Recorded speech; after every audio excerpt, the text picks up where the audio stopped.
हे आपका स्वागत है। मैं विवेक बिंद्रा, मोटिवेशन स्पीकर और बिजनेस ट्रेनर। आज की चर्चा महाराणा प्रताप पे। कमेंट बॉक्स में बहुत आपने रिक्वेस्ट किया था, कौन है महाराणा प्रताप? 7.5 फुट के कुंभलगढ़ में जन्म लिए मेवाड़ी राजा, राजस्थान के शक्तिशाली राजपूत। वो जब पूरा अकबर भारत को जीत चुका था, तब अकेले मेवाड़ में ये खड़े हुए अकबर के खिलाफ। अकबर को देखिए, अकबर कभी जीता नहीं, राणा कभी हारे नहीं। कौन थे महाराणा प्रताप? जब हल्दी घाटी का युद्ध हुआ था, 80,000 की सेना थी अकबर की, 15,000 की सेना थी महाराणा प्रताप की। ध्यान दीजिएगा, वो 80,000, ये 15,000। राणा बोलते थे एक आदमी 5 को खत्म करेगा। ध्यान दीजिए, अकबर की सेना में दम था। कम ऑन, अकबर की सेना में दम था, राणा के सीने में दम था। राणा कभी हारे नहीं, अकबर कभी जीता नहीं। शुरू से शुरू करते हैं। 9 मई 1540 को इनका जन्म हुआ कुंभलगढ़ में। महाराणा उदय सिंह और माता जयवंती बाई। माता जयवंती बाई इनकी न केवल मां थी, बल्कि इनकी पहली गुरु भी थी। बचपन से इनमें लीडरशिप क्वालिटी इतनी ज्यादा थी कि खेल खेल में ये बच्चों के लीडर बन जाते थे, उनकी टीम बना देते थे, उनके रोल, उनके गोल डिसाइड कर देते थे। और उसी समय अस्त्र शस्त्र, पूरी आर्मी की, मिलिट्री आर्मी की पूरी ट्रेनिंग ले ली इन्होंने। परिवार में कई लोग थे। सिसोदिया वंश में बप्पा रावल, राणा हमीर, राणा सांगा, राणा प्रताप, लेकिन महाराणा केवल राणा प्रताप को बोला गया। देखिए, महाराणा उदय सिंह की दूसरी पत्नियां भी थी। उनमें से एक थी महारानी धीरबाई, जो चाहती थी कि उनका पुत्र जगमाल राजा बन जाए मेवाड़ का, और बाकी पत्नियां चाहती थी कि उनके बच्चे राजा बन जाए। यह था परिवार में टूट फूट। अकबर बहुत तेज था, वो जानता था कि बड़ा आसान तरीका है, इन्हीं राजपूतों को आपस में लड़वा दो, कुछ को अपने साथ ले लो, बाकियों को खत्म करना आसान हो जाएगा। वही हुआ, राजपूतों में आपस में लड़ाई हो गई। जब जब घर टूटेगा, तब तब पड़ोसी आके लूटेगा। यही हुआ, हर बार ऐसा होता आया है। ये पहली बार तो हुआ नहीं है। 326 बीसी के अंदर जब सिकंदर भारत आया था, तो महाराजा आम्बी ने पोरस को धोखा देके उनसे संधि कर ली। पोरस हार गए। मोहम्मद गौरी कभी पृथ्वीराज चौहान को ना हरा पाते, जयचंद उनके साथ मिल गया, इसीलिए पृथ्वीराज चौहान हार गए। ब्रिटिशर भी हमारे देश में क्या कर लेते, वो तो ग्वालियर के सिंधिया, इंदौर के होलकर, हैदराबाद के निजाम और पटियाला के राजा 1857 में इन्होंने धोखा दे दिया, इसलिए हमारा देश मार खा गया था। और इसी तरह मुगल भी महाराणा प्रताप को कभी हरा नहीं पाते। वो तो जब परिवार टूटेगा, तब तब पड़ोसी आके लूटेगा। आमेर के महाराज को इन्होंने अपने साथ ले लिया, टोडरमल को अपने साथ ले लिया, जयसिंह को अपने साथ लिया। इन्होंने परिवार के ही लोगों को तोड़वा के अपने साथ जोड़ लिया। अकबर स्मार्ट था। यहां पे महाराणा प्रताप अकेले पड़ गए, लेकिन भीलों की सेना बनाई। वो जो जंगली भील होते हैं, उनकी मदद ली, उनको ट्रेन किया। ये हारे नहीं कभी। महाराणा प्रताप वो आते थे, इनको पर अटैक करते थे। थोड़े दिन के लिए महाराणा प्रताप इधर उधर निकल करके फिर दोबारा नई सेना बना के फिर खड़े हो जाते। देखिए, ना तो ये महाराणा प्रताप को मार पाए, ना ही उसको पकड़ पाए। महाराणा प्रताप हर बार बाउंस बैक करते थे। महाराणा प्रताप शरीर से इतने ताकतवर, 7.5 फुट की उनकी हाइट, 70 किलो का उनका कवच, 10-10 किलो के जूते, 10-10 किलो की तलवार, 80 किलो का भाला। बहलोल खान को कैसे काट डाला? कौन था बहलोल खान? ये थे अकबर का सबसे बड़ा सेनापति, जो हल्दी घाटी के युद्ध में आया था। एक तलवार की काट से इन्होंने बहलोल खान समेत उनके घोड़े को 2 हिस्से में चीर डाला। ये बार बार लड़ाइयों का कारण समझिए। पॉलिटिकली और जियोग्राफिकली मेवाड़ अकबर के लिए दिल्ली से बहुत महत्वपूर्ण था। गंगा मार्ग के व्यापार मार्ग को यह पश्चिमी तट के साथ जोड़ता था। जियोग्राफिकली अगर वेस्टर्न हेमिस्फीयर से कुछ भी इंपोर्ट करना है, कुछ भी एक्सपोर्ट करना है, टेरिटरी से कोई सपोर्ट लेना है बाहर से भारत के, तो अकबर को मेवाड़ पार करना पड़ता था। मेवाड़ ऐसी किरकिरी बन गया, और ये मेवाड़ को जीत नहीं पा रहे, क्योंकि वहां पूरा भारत तो मान जाता था, और वहां महाराणा प्रताप अकड़ के खड़े थे। क्या है, एक्चुअली अकबर बहुत बड़ा था, और महाराणा प्रताप सेना के मामले में बहुत छोटे थे। लेकिन महाराणा प्रताप का वैराग्य जबरदस्त था। ये बाकी राजाओं की तरह भोग विलास, इंद्रिय तृप्ति इसमें नहीं थे।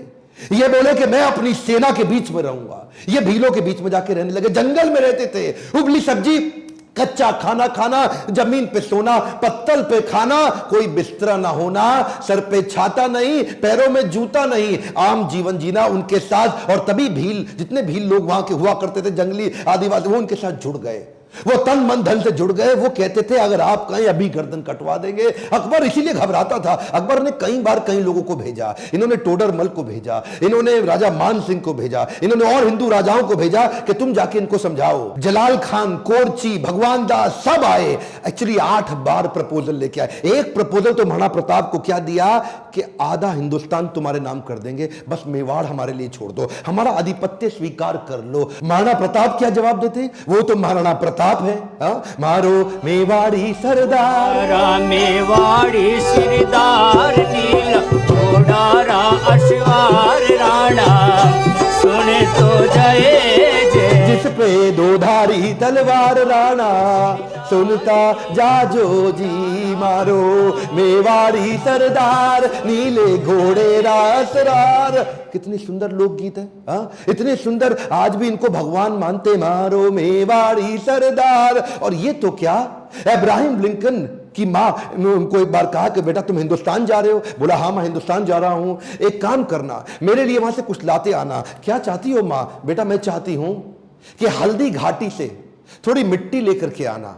मैं महाराणा प्रताप आज भी उनको पूजनीय इसलिए मानती हूं क्योंकि वो राणा ने आधे देश के बदले, एक खमौन क्या, आधे देश के बदले अपना छोटा सा राज्य मेवाड़ बदले में अकबर को देने को तैयार नहीं हुआ। अकबर बोलते थे आधा देश तुझे दे दूंगा अगर तू केवल मेवाड़ मेरे लिए छोड़ दे। मेवाड़ स्ट्रैटेजिकली इतना इंपॉर्टेंट, लेकिन महाराणा प्रताप तो महाराणा प्रताप। मारो मेवाड़ी सरदार। हल्दी घाटी का युद्ध 1576 का, इतनी छोटी सेना होने के बावजूद महाराणा प्रताप स्ट्रैटेजिकली युद्ध को कैसे लड़े? देखिए अरावली की जो रेंज थी, पहाड़ियों की और घाटियों की, उसकी बहुत जानकारी थी इनको। कीका ये वहीं पैदा हुए, वहीं घूमे। छापामार युद्ध, द्विकंटक नीति, सैनिकों को बोले पहाड़ियों में ऊपर से और घाटियों के नीचे से पूरी तरह कवर करो। और अफगानी राजाओं को अपने साथ लिया। हाकिम खान जो उस समय अकबर के खिलाफ था, ये जैसे जैसे अकबर इनके खिलाफ लड़ते, ये भी अपने स्ट्रेटेजिक अलायंस को बिल्ड करके अफगानी राजा को अपने साथ लेके आए। बहुत छोटी सेना के बावजूद अकबर के छक्के छुड़ा दिए। अकबर सामने नहीं आता था इनके, अकबर को डर था। इनकी तलवार, अकबर की हाइट कम थी, एक बार मारेंगे घोड़े हाथी समेत काट देंगे। चेतक इनका इतना पावरफुल घोड़ा कि उसके आगे ना सूंड लगा देते थे। हाथी कंफ्यूज होता था कि ये घोड़ा नहीं है, कहीं हाथी तो नहीं है। था साथी तेरा घोड़ा चेतक, जिसमें तू सवारी करता था, थी तुझमें ऐसी कोई खास बात जो अकबर तुझसे डरता था। ये जो चेतक घोड़ा था, नीले रंग का अफगानी घोड़ा, ये एकमात्र ऐसा घोड़ा है जिसके ऊपर कई कविताएं बन चुकी हैं आज तक देश में। चेतक, इसको अपने पुत्र से ज्यादा प्रेम करते थे महाराणा प्रताप। वो युद्ध के दौरान उन दिनों हाथी की सूंड के आगे तलवारें लगी होती थी। जब ये छलांग मार के अपने घोड़े के साथ जा रहे थे तो उस तलवार से एक पांव चेतक का कट गया। युद्ध के दौरान जब महाराणा प्रताप अकेले फंसे थे ना, तो यही वो चेतक था जो इनको भगा के एक कटी टांग से 28 फीट का गहरा नाला टाप के चला गया। अपने राजा को पहले उसने बचाया और उस छलांग के कारण अपने प्राण त्याग दिए। और केवल चेतक ही नहीं, महाराणा प्रताप के पास एक हाथी भी था जिसका नाम था राम प्रसाद। राम प्रसाद की अहम भूमिका थी हल्दी घाटी के युद्ध में। इस रेख राम प्रसाद हाथी ने कम से कम 8 हाथी अकबर के खत्म कर दिए और कई घोड़े मार दिए। राम प्रसाद के आगे जो तलवार लगी थी वो बड़ी खूंखार थी। अकबर का पूरा फोकस था कि राम प्रसाद को किसी तरह अपने साथ ले जाऊं। अकबर ने 12 हाथियों का चक्रव्यूह बनाया और जो राणा प्रताप का राम प्रसाद हाथी, उसको कंट्रोल किया महावतों की मदद से और उसको किसी तरह अपने साथ ले गए बंदी बना के। ये राम प्रसाद, इस हाथी का बाद में नाम बदल के अकबर ने पीर रख दिया। और ये पीर हाथी, इसको 28 दिन तक अकबर बोलते रहे सब कुछ खिलाओ सब कुछ पिलाओ। राम प्रसाद ने सब खाना बंद कर दिया, अन्न जल का त्याग कर दिया। अपने राणा प्रताप से बिछड़ने के दुख में वो ना कुछ खाया ना कुछ पिया। 28 दिन के बाद वो राम प्रसाद हाथी जो कमजोरी के कारण इसने अपना शरीर त्याग दिया। क्या बोला अकबर? अकबर बोला जिस महाराणा प्रताप के हाथी ने मेरे आगे सर नहीं झुकाया, मैं उस महाराणा प्रताप का सर कैसे झुकवा दूंगा। 1580 में अकबर ने फिर ट्राई किया। इस बार अपने अब्दुल रहीम खान खाना, जो उनका सबसे शक्तिशाली सूबेदार, उसको सूबेदार नियुक्त किया इस बार अजमेर में। और क्या बोले, मैं तुम्हें जिम्मेदारी देता हूं कि तुम इस बार मेवाड़ को किसी तरह जीत के मुझे ला दो, मुंह मांगा इनाम दूंगा अगर महाराणा प्रताप को पकड़ लाए। इधर कुंवर अमर सिंह जो कि सेनापति थे महाराणा प्रताप के, उन्होंने अब्दुल रहीम खान खाना को कंफ्यूज करने के लिए शेरगढ़ के पास एक अटैक किया।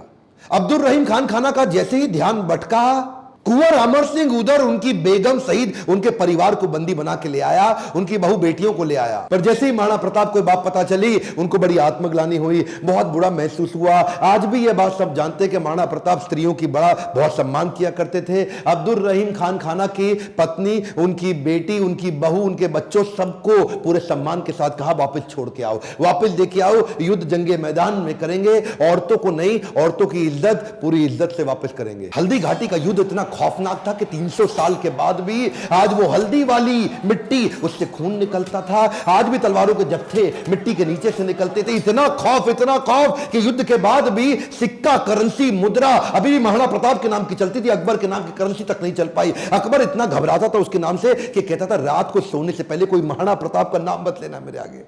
महाराणा प्रताप का नाम लो है तो रात को सपने में आकर के मेरे को डराएगा। महाराणा प्रताप का खौफ इतना ज्यादा।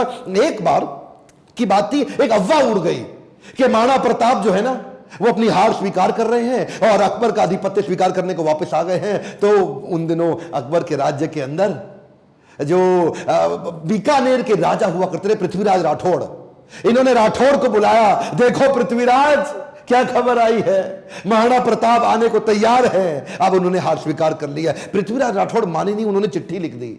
पृथ्वीराज राठौड़ ने तुरंत महाराणा प्रताप को एक पत्र लिखा और पत्र में लिखा कि मुझे विश्वास नहीं हो रहा यह बात सुन के कि क्या अब जंगल का शेर सियारों के साथ रहेगा, क्या सूर्य अब बादलों के पीछे छुप जाएगा, क्या चातक अब धरती का पानी पिएगा, क्या हाथी अब कुत्ते के जैसा जीवन बिताएगा, क्या तलवारें अब मयान के अंदर चली जाएंगी, राजपूतानी अब विधवा हो जाएगी। आपकी सौगंध, ये बात सुन के मेरा दिल कांप उठा है, मेरी मूछें तनी हुई नीचे चली गई हैं। कृपया आप ही बताएं ये बात कहां तक सही है। पृथ्वीराज राठौड़ का पत्र पढ़ते ही महाराणा प्रताप की आंखों में क्रोध से लाल हो उठी। महाराणा प्रताप कहने लगे, बादलों में वो क्षमता कहां है जो सूर्य को रोक सके, शेर की मार सह सके, ऐसे सियार ने कभी जन्म नहीं लिया। धरती का पीने के लिए पानी चातक की चोंच बनी ही नहीं है और कुत्तों की तरह जीवन जीने वाले हाथी की बात आज तक हमने सुनी ही नहीं। महाराणा प्रताप बोले, भूखा प्यासा रह के भी मेवाड़ की रक्षा करूंगा, अपने प्राण जाने दूंगा पर मेवाड़ नहीं जाने दूंगा। बहरहाल इसी दौरान अकबर को समझ आ गया महाराणा प्रताप को मैं हरा नहीं सकता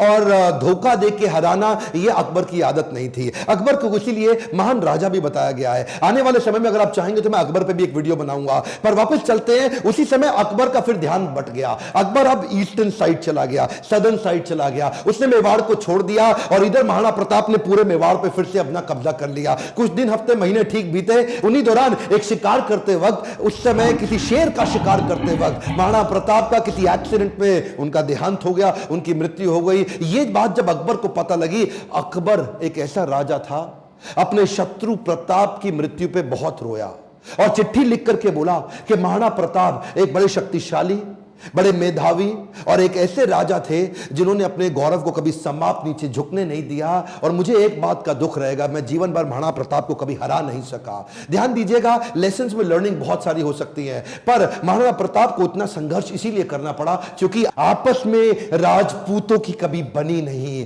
ध्यान दीजिएगा, जब जब घर टूटेगा आपका पड़ोसी आपको लूटेगा। सिंपल सी बात है साहब, जब जब भारत बटा है तब तब भारत टूटा है। वैसे तो अब इस समय इलेक्शन आने वाले हैं, मेरा फोकस पॉलिटिक्स पे नहीं है, आपकी ग्रोथ और डेवलपमेंट पे है, पर फिर भी ये आप किसी तरह आरक्षण से, जाति से, धर्म से अगर ऊपर उठ सकते हैं, क्या आप हेल्थ की, एजुकेशन की, ग्रोथ की, इकोनॉमी की, नेशनलिज्म की बात करते हैं? अगर नेशनलिज्म बिल्ड होगा, अगर पूरे देश का फायदा होगा तो खुशहाली सबके यहां आएगी। देखिए ध्यान दीजिए, अगर देश में खुशहाली आएगी तो फायदा पूरे देश का होगा, 1, 2, 4, 8 का नहीं होगा। मैं आपको एक रिक्वेस्ट करूं, बाकी सब ठीक है, लेकिन महाराणा प्रताप के इस वीडियो को, जो कि हमारे कोर्स करिकुलम में पढ़ाया नहीं जा रहा, इनके बारे में एजुकेशन सिस्टम में बताया नहीं जा रहा, क्या आप इनका वीडियो पूरे देश में फैलाना चाहेंगे? राष्ट्र हित में आप इस वीडियो को व्हाट्सएप ग्रुप में डालिए, let people know and understand about Maharana Pratap. Akbar कभी जीता नहीं, प्रताप कभी हारे नहीं। अकबर की सेना में दम था, प्रताप के सीने में दम था। मेरे साथ जुड़े रहने के लिए, चैनल को सब्सक्राइब करके वीडियो को लाइक और शेयर करने के लिए हर बार की तरह आप सबका प्रेम से बहुत बहुत धन्यवाद।